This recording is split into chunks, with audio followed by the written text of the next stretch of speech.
Isang mapagpalang hapon po sa ating lahat. Amen. So sa oras po ito mga kapatid, kung tayo po may Biblia, buksan po natin ito sa Ebanghelyo ng ating Panginoon ayon kay San Mateo, Kabanata 11, talata 2 hanggang 11. Ang sabi po dito, nabalitaan ni Juan Bautista na nooy nasa bilangguan ang mga nagawa ni Kristo. Kaya't nagsugo si Juan sa kanyang mga alagad at ipinatatanong sa kanya, kayo po ba ang ipinangakong paririto o maghihintay pa kami ng iba? Sumagot si Jesus, bumalik kayo kay Juan at sabihin sa kanya ang inyong narinig at nakita. Nakakakita ang mga bulag, nakakalakad ang mga pilay, gumagaling ang mga may ketongin, nakaririnig ang mga bingi, muling nabubuhay ang mga patay at ipinangangaral sa mga duka ang mabuting balita. Mapalad ang taong hindi nag-aalinlangan sa kanya. Pag-alis ng mga alagad ni Juan, nagsalita si Jesus sa mga tao tungkol kay Juan. Bakit kayo lumalabas sa ilang? Bakit ano ang inyong ibig ninyong makita? Isa bang tambo na inuugoy ng hangin?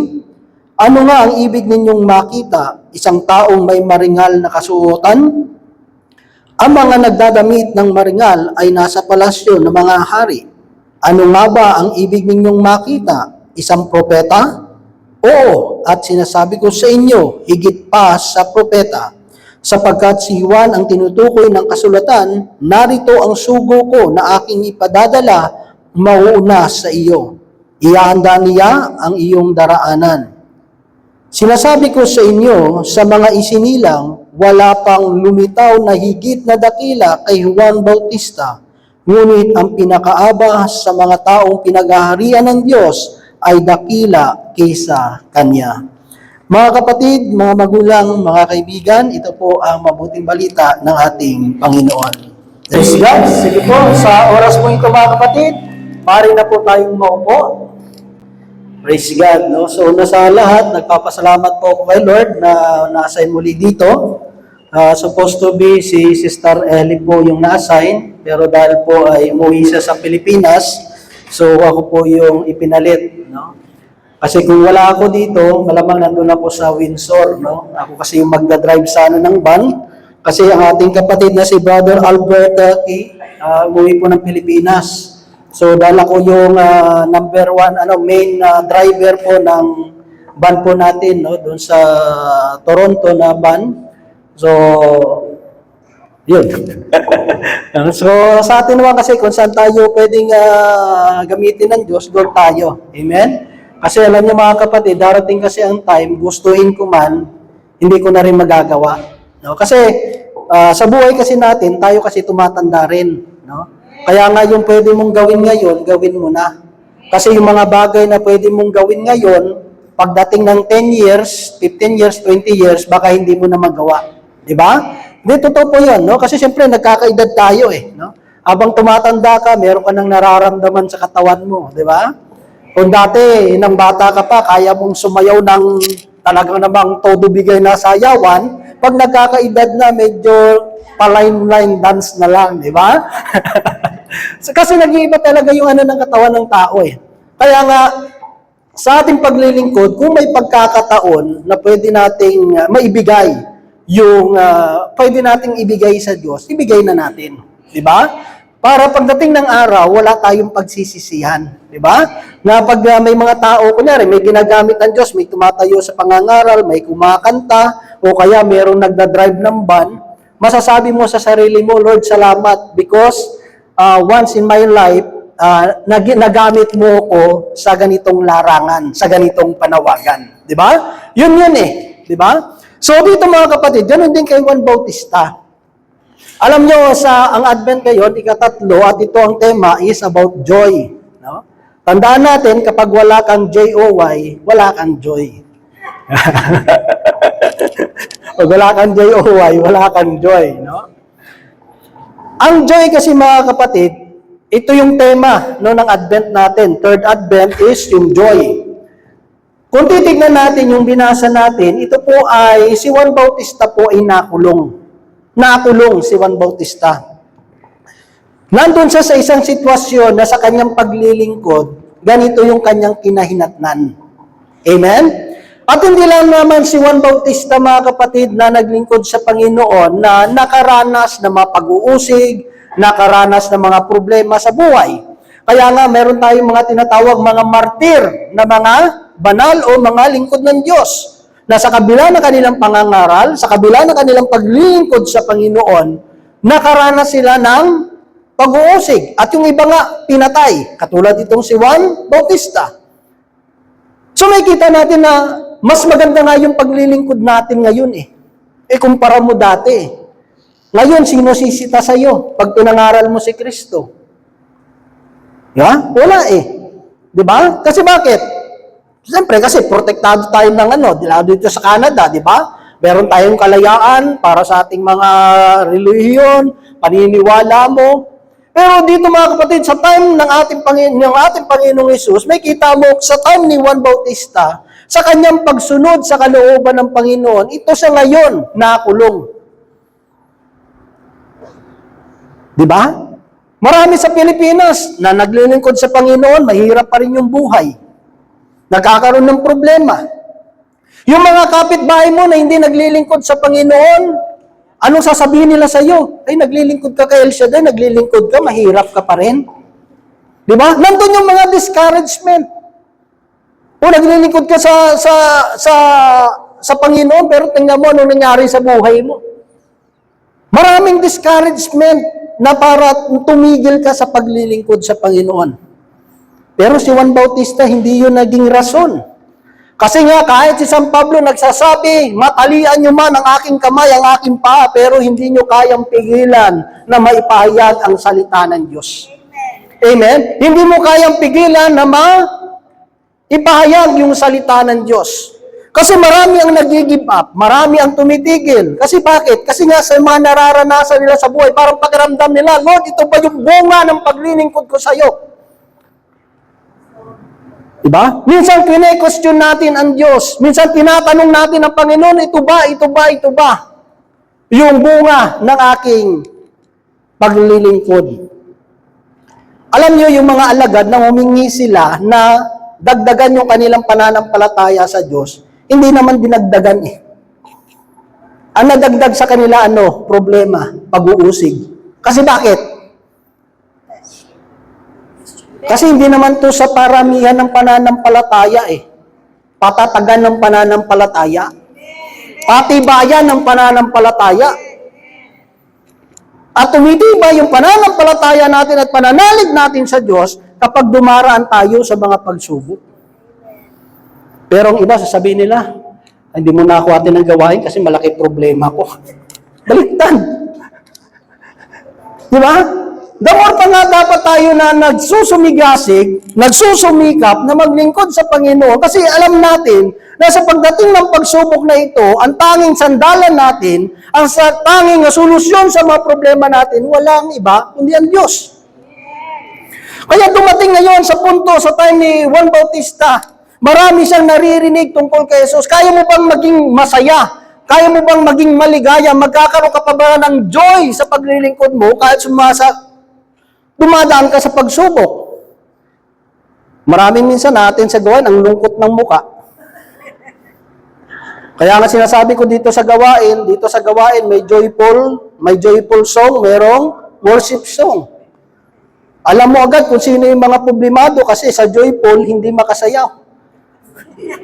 Diba? Yung joyful na, nakaganon na siya. Alam mo agad may problema eh. Pero doon lang bumabawi sa worship song. No? Kapag nag-worship na, feel na feel si Lord. It's reality ng buhay natin minsan. Kadalasan, mas napipil natin ang presence ng Diyos kapag may pagsubok ka. Kapag may problema ka.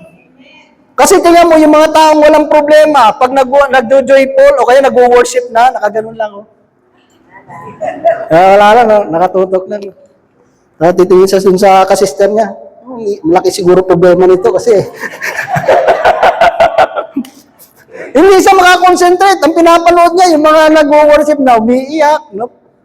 Hindi mo alam baka kung sinisipon lang, di ba? Masado ka naman judgmental. No, ang iniisip mo agad, laki siguro ng problema ni sister. Hindi, may sipon lang. Di ba? So may kita natin, dumarating minsan yung pag-aalinlangan. Pag sinabi natin pag-aalinlangan, hindi naman yun mga kapatid na negative agad. Kasi kapag hindi ka sigurado sa isang bagay, ito yung nagtutulak sa iyo to search, alamin ang totoo. Di ba? Pag confused ka sa isang bagay, kaya nga meron ako nakitang notes, sabi doon sa quote na yun, sabi niya, if you don't know what you are doing, don't do anything. Kung hindi mo alam, at kung hindi mo alam kung ano ba yung dapat mong gawin, sabi niya, huwag kang gagawa ng isang bagay kung medyo may alinlangan ka. Kasi, yung pag-aalinlangan minsan, ito yung nagtutulak sa atin na alamin ang katotohanan. Kasi nga, hindi ka sigurado eh. Hindi pwede kasi hindi ka pa sigurado, paniwalang-paniwala ka na. Kaya maraming nagkakaroon ng problema kasi hindi pa nga totoo, inakala mo ng totoo. Kasi sabi naman ng Bible yan eh. Yung unang naririnig natin, yan agad yung totoo eh. Pero hindi natin ngayon inaalam, ano ba yung talagang totoo? Ha? Yung akala mo ito yung tama. Bandang huli, ikaw pala yung may tama.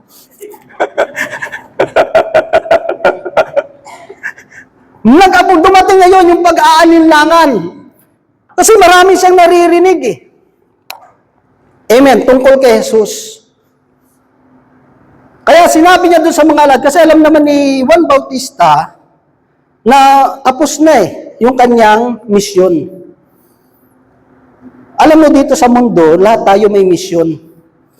Isa sa reason bakit buhay pa tayo, kasi may misyon pa tayo. Pag wala na tayong misyon dito sa mundo, kukunin na tayo kasi wala nang misyon eh.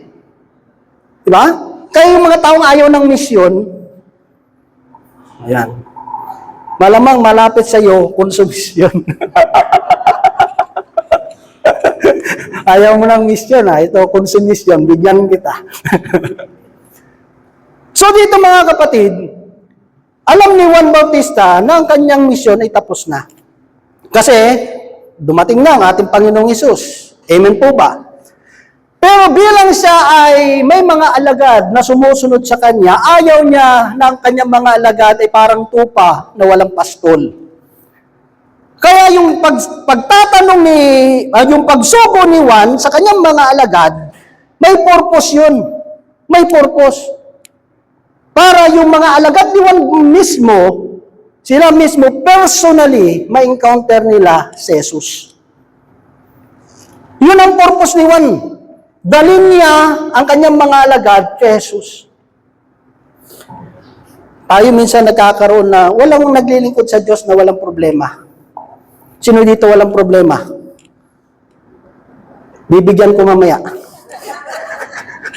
Lahat tayo may problema. Lahat tayo may pagsubok. Amen po ba? Alam niyo po, 3 yung anak ko. Diba? Baka may sumunod pa, pero hindi pa namin. Diba? Yung mga anak ko, lumalaki po yan. Kapag lumalaki yung mga anak, nadadagdagan yung gastos. Tama po ba? Ako lang po yung nagtatrabaho. Si sister wife ko po, hindi po nagtatrabaho. Umpisa nang nabuntis sa unang anak namin. Diba? 2027. May isa, 2017 pa. Advance pa. 2017, 27. Wow! Advance. baka sa 27 na, may pang-apat. Hallelujah. Yung 4 season, baka 27. Nadulas ako doon Oh. Ganito kasi mga kapatid, no? May nagpatotoo doon sa Toronto, si Sister Flor ng Intercessory, husband ni, husband niya si Brother Toys. Alam niyo po sa kanila, si Brother Toys lang yung nagtatrabaho. Pero nakapatapos niya yung mga anak niya. Sabi ko, pwede pala yun. Isa lang yung nagtatrabaho, napatapos nila yung mga anak niya. Kasi nagpatotoo yung Sister Flor ng Intercessory. Sabi niya, tapos yung mga anak ko, now the time na magtatrabaho na siya. Sabi niya, pwede pala yun. Kasi pwede sa kanya eh. Pwede rin sa akin. Ganito. Alam niyo, dalawa kayo sa trabaho ko. Meron akong full-time. Alam niyo naman yan. Malapit lang naman yung trabaho ko eh. 1.3 kilometer lang, walking distance sa nursing home. From 7 hanggang 3 o'clock. Na nagkaroon ng pandemic, sabi ko medyo short yung budget, hanap ako ng uli ng isang trabaho part-time. Doon naman ako sa George Brown Residence ng mga international student. 5 hours lang yung kinuha ko doon. 5 hours, 4 lang na araw sa weekdays. Except lang doon sa Miyerkules. Kasi yung Miyerkules kasi pag-aaral namin yun. So kailangan ko mag-discipleship kasi kung hindi ako mag-discipleship, hindi ko maipagpapatuloy yung paglilingkod ko as a preacher. Eh pinangako ko na yan sa Diyos. Kasi bakit? Nakilala ko si El Shaddai, high school pa lang ako. So ibig sabihin, 3/4 ng edad ko, 75% ng buhay ko, nasa paglilingkod na ako. Di ba? Nasa 75 na. Malapit na sa 100 eh. Medyo pasado na.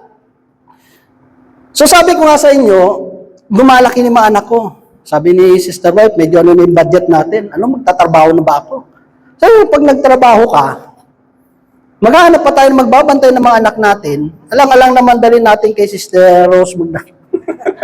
Sabihin, sis, magtatrabaho muna si Sister White, o muna bantay. Sabi ko, baka yung iseseldo mo lang sa magbabantay.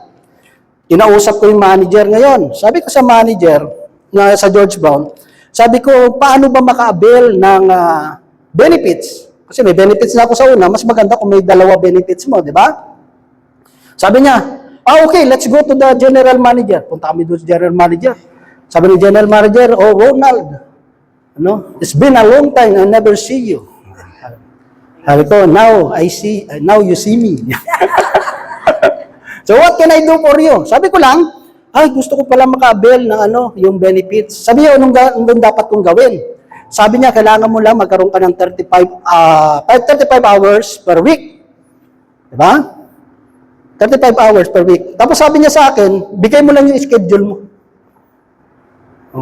Saan ka nakakita ng trabaho, ikaw yung magbibigay ng schedule sa kanila para mapunuan lang yung 35 hours. So may ikling salita, yung 4 na araw ko, 8 hours, yung Miyerkules ko, 3 araw lang, 3 oras lang para maka-35 ako. Para pag 6:30, makakalis na ako sa trabaho, pupunta na ako sa center para mag-aral. Amen. So pag-request ko na yon, just 1 linggo lang, approve na. So, 2 na yung full-time ko. Pero yung trabaho kasi sa George Brown, hindi po nakakapagod.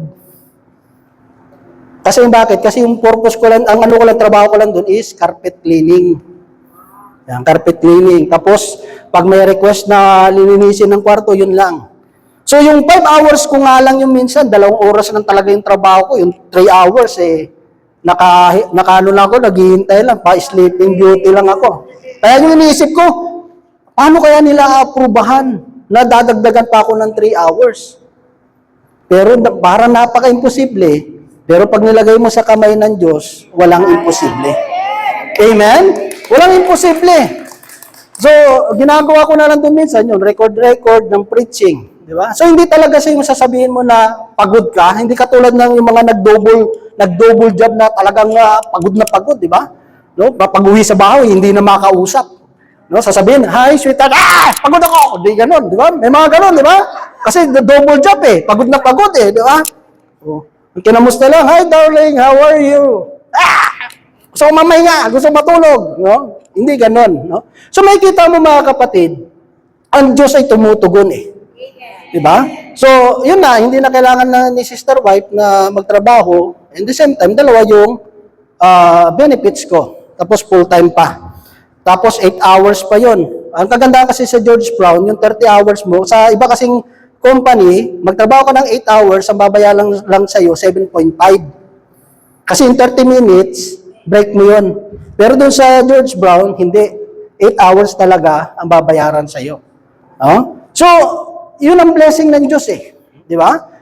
Minsan talaga, darating kasi ang time na susubukin yung pananampalataya natin sa Kanya. Susubukin talaga yung pananampalataya natin sa Panginoon.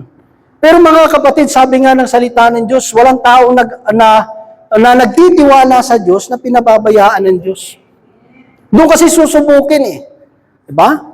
Eh, siyempre ako bilang padre de pamilya, una ko lang talaga, mas gusto ko na ang asawa ko hindi magtrabaho. No?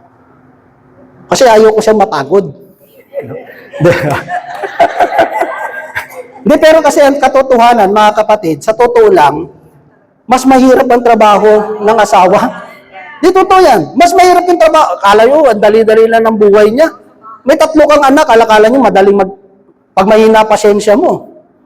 Di ba? Mas mahirap ang trabaho ng may asawa. May asawa. May anak. May anak.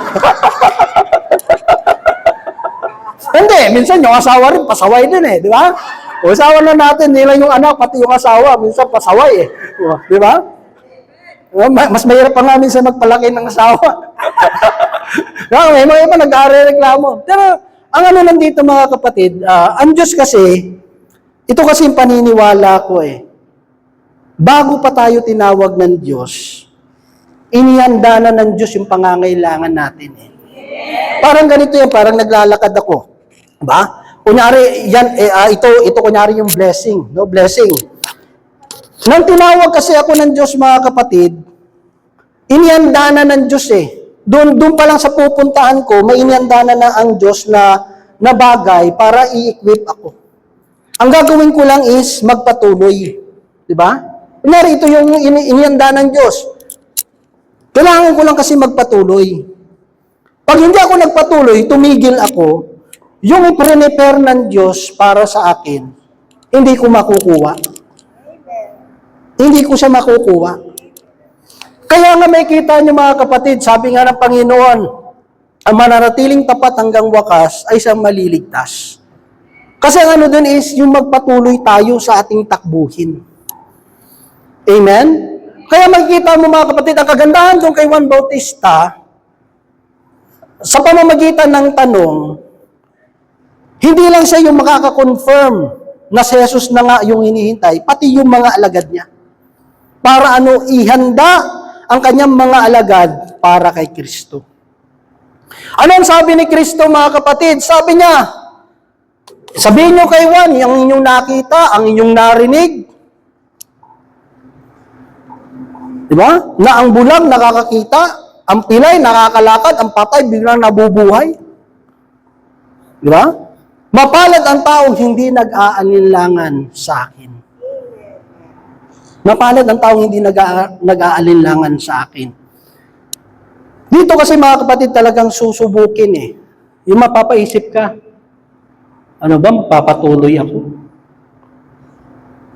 Tingnan nyo si Juan Bautista, yung last gospel. Ano lang yung kinakain ni Juan Bautista? Honey, my love, so sweet. Hindi yun, ha? Honey, tsaka pulupukyutan. Ano ibig sabihin? Whatever is available sa wilderness, yun ang kinakain niya. Ano ibig sabihin dun mga kapatid? Sa buhay natin, naniniwala tayo na bago pa dumating ang kinabukasan, may inihanda na ang Diyos. Kaya dito makikita mo mga kapatid, sinagot ni Jesus yung tanong ni Juan Bautista. At hindi lamang si Juan Bautista ang nakatanggap ng katugunan, ng confirmation, kundi pati yung mga alagad niya. Kasi sila mismo na witness nila. Totoo nga, gumagaling ang may sakit. Totoo nga, yung mga bulag, nakakakita. Totoo nga, yung mga tao nga, hindi nakakalakad na. Kasi tayo mismo, nararanasan natin sa buhay natin na kumikilos ang Diyos. Alam mo, kapag tayo dumarating sa mga pagsubok ng buhay, isang pamamaraan lang yan ng Diyos eh. Para ipakita sa atin na kasama natin siya. Kasi bakit? Katulad ko bilang isang mangangaral ng salita ng Diyos, ano ang isi-share ko sa inyo? Siyempre yung isi-share ko sa inyo, kung ano yung nararanasan ko, kung ano yung ginawa ng Diyos sa buhay ko, yun ang isi-share ko sa inyo. Kaya nga sabi, kapag may test na dumarating sa buhay mo, yung test na yun, magiging testimony mo kung paano kumilos ang Diyos. Di ba?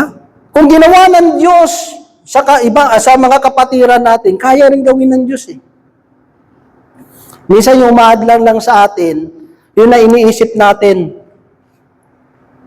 Lord, naiintindihan mo naman yung sitwasyon ko, Lord.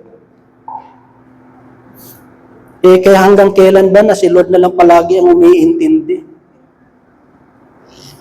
Lord, alam mo na may pangangailangan ko, Lord. Matapos ko lang itong masolusyonan na ito, Lord, maglilingkod na uli ako sa iyo. Alam niyo yung chances, yung pagkakataon. Paano kung hindi, medyo nawili ka na? Di ba? Nawili ka na sa trabaho mo kasi mas maganda. May mga overtime, di ba? Laki ng pera mo, mabibili mong lahat. Ang mahirap minsan kasi yung mabuyo. Yung masyado kang na-attach uli sa work, yung parang, mas maganda pala to. No? Kasi nabibili ko ang lahat. Minsan yung mga bagay na yun, deception lang ng kaaway yun. Na para mawala tayo sa focus. Kaya dito mga kapatid, may kita natin, sinabi ni Juan Bautista, pinakita niya dito na maisentro yung pananampalataya, mailagay yung faith ng mga alagad mga kapatid sa ating Panginoong Hesukristo. Doon na dinala Para sinasabi niya sa mga alagad niya, hindi, yung pananampalataya niyo, huwag niyo ilagay sa akin. Ilagay niyo kay Kristo. Ilagay niyo kay Jesus. Kasi kung yung pananampalataya natin nakasentro kay Jesus, ano man yung sitwasyon natin, meron ka pa rin joy na maglingkod sa Diyos. Alam niyo, pag wala na yung joy sa paglilingkod, ang paglilingkod parang responsibilidad na lang. Pag wala na yung joy, hindi ka na masaya sa ginagawa mo, ang paglilingkod parang attendance na lang.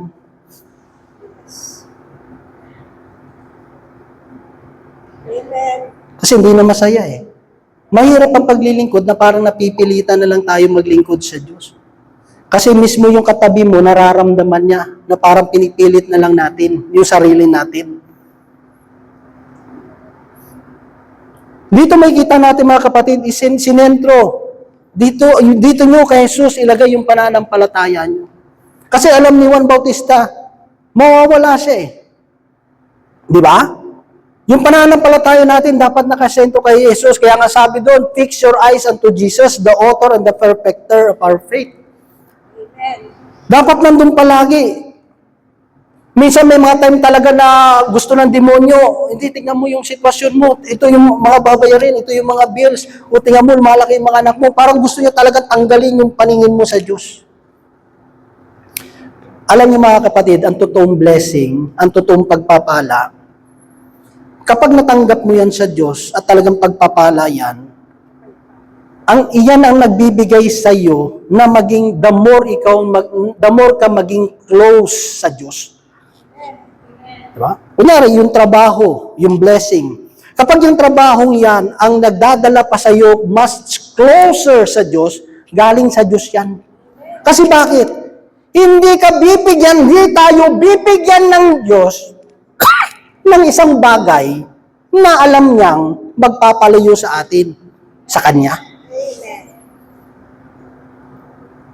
Pag nararamdaman na natin, parang nawawala na ako sa paglingkod, parang nawawala na ako sa gawan, parang hindi na sa Diyos yan. Kasi hindi magbibigay ang Diyos ng isang bagay na maghihiwalay tayo sa Kanya. Ang totoong biyayang galing sa Diyos, the more nating na-appreciate, the more tayong lumalapit sa Panginoon. So dito mga kapatid, simple lang naman ang gusto ipaabot ng Diyos sa atin. Lahat tayo naghihintay sa pagbalik ng Diyos, ni Jesus. Sabi ko nga doon sa may North York last week, doon kasi na-assign po ka ng last week, ganito lang po yung kasimple. May isang karpentero, pinagawa ng lamesa. Alam niyo, imbes na lamesa ang ginawa niya upuan. Upuan. Alam niyo, yung upuan ginawa niya, napakaganda. Napakatibay. Nang dumating ang may-ari, sabi sa kanya, kamusta na ang table na pinagawa ko sa iyo? Ay, hindi ko nagawa. Pero tingnan mo naman yung upuan na ginawa ko, ang tibay niyan. Ang ganda!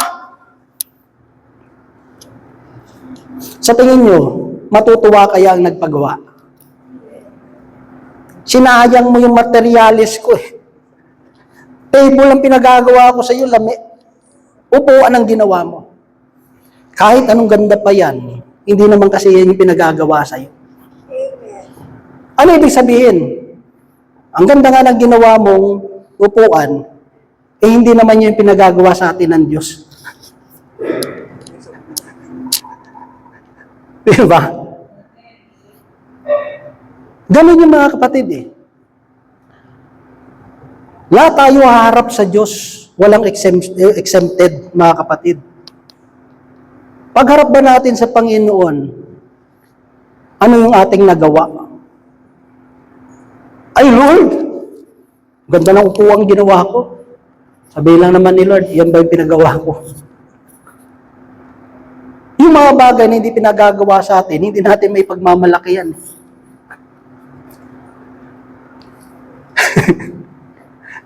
Tingnan nyo sa trabaho mo, yung hindi pinagagawa sa'yo, tapos yun ang ginawa mo, tutuwa ba boss mo?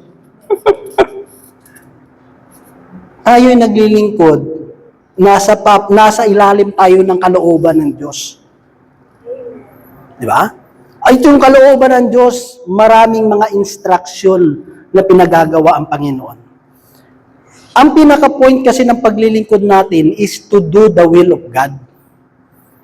Kaya nga sabi doon sa kakantayin mamaya, sabi niya, sa pagdating ng Panginoon, tayo'y haharap sa kanyang paghuhukom. Ang sabi doon, ilan na ang natulungan mo? Ilan na ang naligtas? Meron bang nai-encourage? Meron bang tumatatag sa paglilingkod natin sa Panginoon? Na kapag nakikita tayo, nai-inspire sila at hindi na-expired? Diba? Natutuwa ba sila pag nakikita tayo? O sumasama yung loob nila? Sabi niya, ilan ang natulungan mo? Ilan ang naligtas? Nang ikaw ay nasa lupa, ano ang iyong ginawa? Alam niyo mga kapatid, napakasarap umarap sa Panginoon na alam mo sa sarili mo, may nagawa tayo. Pero tandaan natin, nagagawa lang natin ang kalooban ng Diyos, hindi dahil sa sarili natin, kundi ang Diyos ang naglagay sa atin ng pagnanasa para magawa natin ang kanyang kalooban. Kaya kung meron man tayong nagagawa sa paglilingkod sa Panginoon, huwag nating angkinin. Kasi bakit? Nagawa lang kasi natin yan dahil sa biyaya ng Diyos. Kaya, ang lahat ng papuri dapat nasa Kanya. Amen? So sa oras na ito mga kapatid, tayo po ay tumayo.